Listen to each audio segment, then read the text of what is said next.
Hey everybody, this is Momo from TheMomoZone here on YouTube. Hope everybody's having a great day. Today I'm going to talk about something that a lot of people don't like to talk about. Something that happens to people when they're past the point of breakdown. Something that happens when you just feel so messed up that you go to that one place. That is the place just before it all ends, and that word is suicide. I got this one letter from a friend of a friend. He writes me a letter to tell me that he has a buddy that is going through this very hard time right now, and that he tried to commit suicide several times. He was going to get him to watch my videos because he felt that I had a very positive outlook, and he's a musician and I'm a musician, and so he got the guy to watch the videos, and the guy basically agreed to talk to me on camera. He's from England. We're on opposite ends of the world, and we are able to do this through YouTube. This is absolutely amazing. I've had somebody also that wrote me a letter a little while ago that basically said that they thought that I should be tackling that subject. The video that you're going to see is not really an episode on suicide, but more me having a conversation with somebody where we get to talk about how this person felt. His name is Dave, by the way. A very incredible guy. I find that people that are really creative, people who seek information, people who really want to know stuff, and they go as far as they can, and then they hit that wall of like major disappointment where they don't get acknowledged for it, or people steal their ideas, or or you just don't get recognized, and somebody who is like obviously like a lot worse than you are at doing whatever the case may be gets the crack and you don't. There's a way to look at these obstacles. You can look at it like, oh my God, why is this happening to me, and then react. Or you could find a way to look at it as a message that you've just got to do something a little bit different. A couple of instances in my life where I would have tried to off myself. I really believe that we let people get to us. And when you let someone get to you, or a group of people or a group of situations get to you to the point where you want to kill yourself, then you got to ask yourself a very serious question. Are you hanging out with the right people? Are these people around you there to help you and support you in your moment of needs? Also, people who are leaders. In the case of this guy here, he's a natural born leader. I can tell by talking to him in a lot of the letters that I've interchanged with him that he's a very precise, knowledgeable guy who seeks the highest of himself. He's into karate, he's into sports, he was in the army, and again at a very young age, 30 years old, an accomplished musician, runs a huge web company. This is what I call multi-temporal. This is what I call somebody who is taking his life into his hands and trying to maximize every single thing he can do and be the best at what he can do. Now, that's okay, because everybody needs to strive for that. But when it gets to the point where you want to take yourself out because you can't take it anymore, we can't let other people take us there. We just can't. If I didn't have such an amazing person in my life, I can't tell you that I wouldn't have myself. I think this happens with a lot of people, but in highly creative people who can do more than one thing, many things, and do them well, the brain just starts to snap, because all you really want to do is get to the end of your goal, make sure that people are moving and are comfortable around you, and do it as quickly as possible. And sometimes the back end doesn't follow the front, and everything starts going in all these directions. There's a lot of people out there that need help, that feel like this, and they've got nowhere to go, nowhere to run, nowhere to hide. If you feel the right way, then there's always going to be somebody there for you. You got to want it. This is a very, very natural conversation that is just happening between him and I, nothing planned. He's just one of these young guys who is just really smart and really, really in tune with a whole lot of things, but maybe forgot a little bit to stay in tune with himself and what he really wants. I think he's going to go there now. I think that things are going to be fantastic for this guy, and it would be really great. Send him some great vibes. Send him some great vibes. I thank you so much for taking the time to watch. And now, here we go. Let's meet Dave. Peace. Here I am with my friend Dave. Dave, what's happening? Dave, you're from England, right? Yeah, just from England. It's good talking to everyone as well. There's obviously a lot of people out there that, when I was speaking to Momo about this, I really wanted to make sure that everyone was, that potentially people could potentially, can learn from where I've been at, where I now know that Momo's been as well. And so hello to you all. First of all, I just really want to thank you. It's such an honor to be able to go through this together on this level and go out and share with people thoughts that enter our heads when we get really pushed over the edge. There comes that moment when you crack a little bit. So why don't you explain to us what it is you've kind of gone through and how did you get there? As I've been explained to Momo, I own a very large multimedia company. I've always been one of these driven individuals that I think everyone looks to, the ones that look like they have a lot of clarity, the ones that look like they've got everything going on for them. Within my multimedia companies, we have 6 subsidiaries basically operating within music, installations of big electronic systems. I would say, looking back now, in the event of certain things that have happened that I'll get to, I've always very much been pushing myself to try to find my voice, and I've spent time in the armed forces in England, military cadets, doing martial arts and things like that, and always pushing it, being very driven to always be the best. I was always looking for acceptance from my father, from my parents, from my friends, from everyone around me. You kind of get to a point where you realise that the only person that really matters and the only person to look after is you, and the people that matter will just be there no matter what. Blood's thicker than water, your family will always be there. Mm-hmm. And it was about a month ago. I think, and as I was saying to Momo, as a degree of procrastination, you surround yourself with a lot of things. In all honesty, I think to stop me from kind of spending time or doing any inward thinking and spending time with myself, and a lot of things that were going on for me I wasn't really paying attention to. Mm-hmm. I was there helping other people out, putting other people there in front of me. I'm not really listening to what was kind of happening to me. April the 20th, I was taken to hospital. I'd done about 3 months without a day off, working from 6 o'clock in the morning till 11 o'clock at night.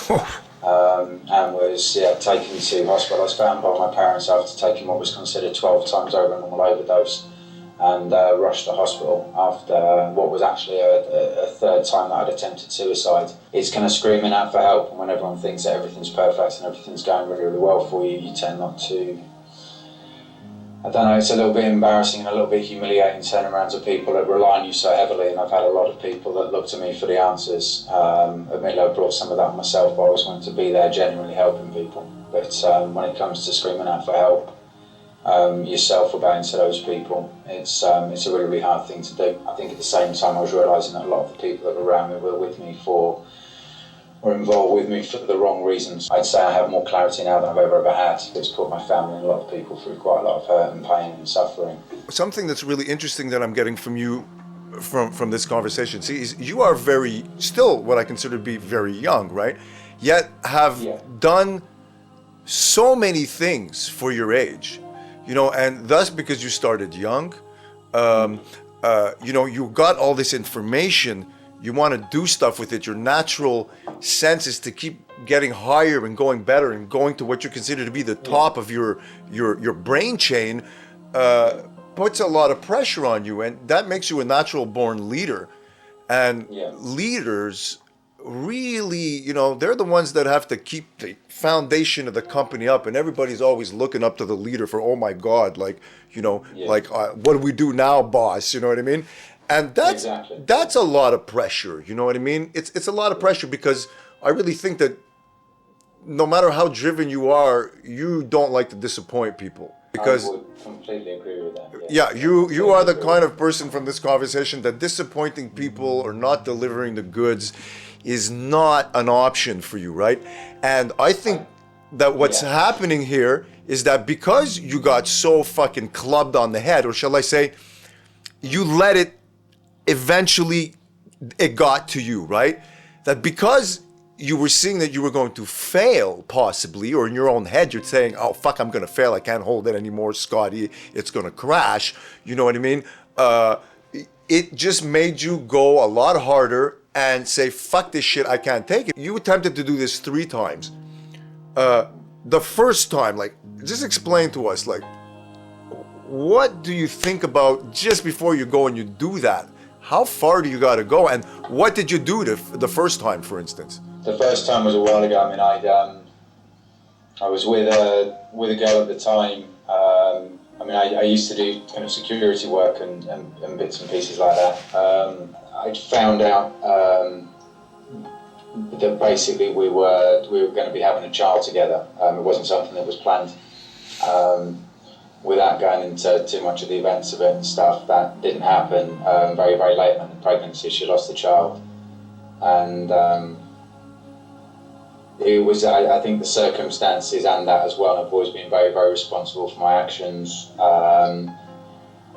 In hindsight now, looking back, I can kind of see that it wouldn't have, you know, a lot of other things have happened in my life since, so if it wasn't meant to be, it wasn't meant to be. But I maybe didn't have the same clarity at the time. Okay. And I just felt like I'd let her down. She was quite seriously assaulted by someone that was trying to get at me, and in the process lost a child. And I wasn't there to help her.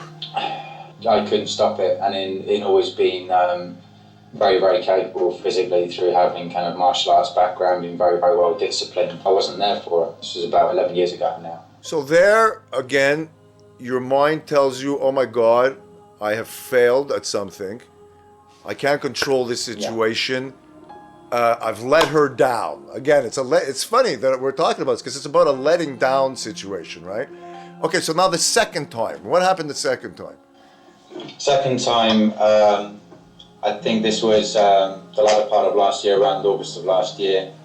The business, essentially, when I brought other people in and had other principals within the company, I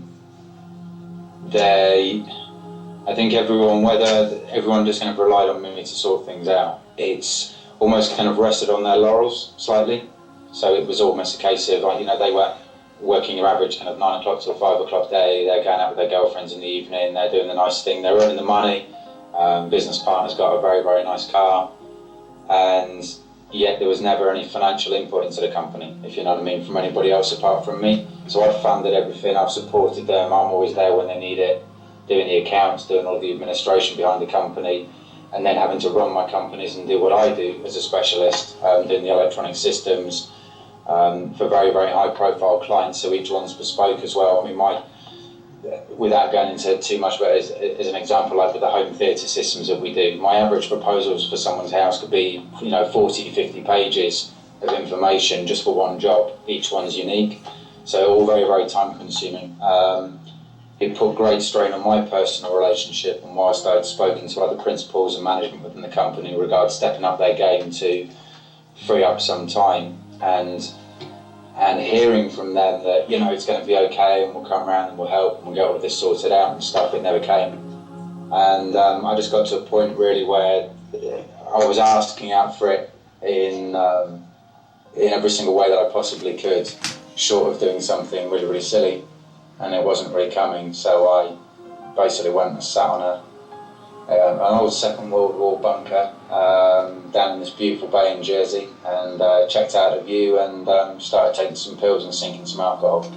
And I don't drink. I would very, very rarely drink, and it was a bottle of Jack Daniels and a lot of pills, and off we go and check the sunset really. And I just getting really, really fed up of always being there for other people, and yet when I was screaming out, no one came. And so obviously they realised that something was really, really wrong. And and then I'm back in hospital again. So I think that, if you show yourself as vulnerable, that, someone will step up the game and do it. And I was kind of building up in stages, trying to talk to people, still trying to maintain a degree of control as well, because all of these people are looking up to me, and you don't want them to feel uncomfortable or, I'm just trying to do it in that kind of bullish, stiff upper lip British way. And every time it's been pills and booze? Pills and booze. The first time was yeah. No, I put a gun in my mouth the first time because I used to shoot a lot before the firearm bans came into the UK, and yeah, that was a little bit more. That was a little bit more intense, really. That was going through the whole process. I'd had a couple of friends that had committed suicide in similar ways, and I realised that would be much quicker. And yeah, sat in a room for probably about 40 minutes with her, just kind of working out exactly how I could do it without it. Uh, Yeah, and what stopped you from pulling the trigger? yeah. My girlfriend came in and found me. Yeah, a bit of a weird one, really, because that's the other times, the more recent times, I don't know, I just kind of random phone calls. It's really weird. Every single time that it's happened for me, someone's found me in the sense that I whether I was calling out for it or something, but just people found me at the right time. Because it wasn't your time, dude. Yeah, I must say now, I really, I think as we were saying before, I've probably got more clarity now than I ever had. It's a bit emotional, kind of going back over some of this stuff, and I've been doing a lot of inward thinking and being very, very analytical of certain things that I've done over the last couple of years. It's not my time, if anything, and I was using this as an analogy for one of my friends. I feel like I've been running probably since I was about 12 years old, on one of these kind of bungee runs, and all of a sudden it's like some external factors just said, yeah, we've had enough of that now, do you know what I mean? You've had your fun, and they just snapped me back. And yes, I've learned everything over that time period, but I kind of realise now that maybe my next path that I take and stuff needs to be a little bit more what I want to do.